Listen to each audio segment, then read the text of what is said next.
இப்போ இந்த கொஸ்டினில் பாருங்கள், ஒரு குறிப்பிட்ட வருடத்தில் ஒரு நகரத்தின் மக்கள் தொகை 5% அதிகரிக்குது. அதிகரிக்குதுன்னா இப்போ எப்பவும் 100% இருக்கும். 5% அதிகரிச்சுன்னா 105% ஆயிருக்கும். ஓகே.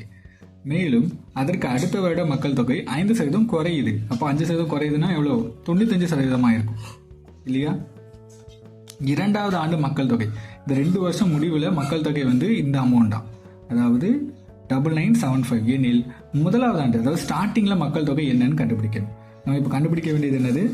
முதல் ஆண்டு மக்கள் தொகை. ஸோ அதை நான் எக்ஸ்னு வச்சுக்கிறேன்.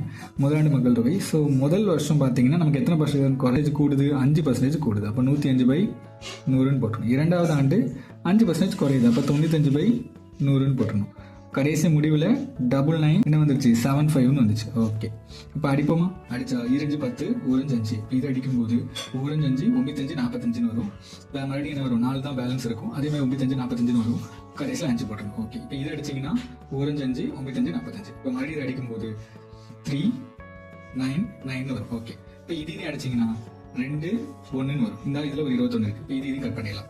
பேலன்ஸ் வந்து இந்த 2 அமௌண்ட் மட்டும் தான். இது அப்படியே அந்த சைடு கொண்டு போயிருங்க. அப்போ 100 × 100. அப்போ என்ன வரும்? 1 2 3 4 10,000 தான் என்னது? அதோட ஸ்டார்டிங் மக்கள் தொகை 10,000 இருக்கு.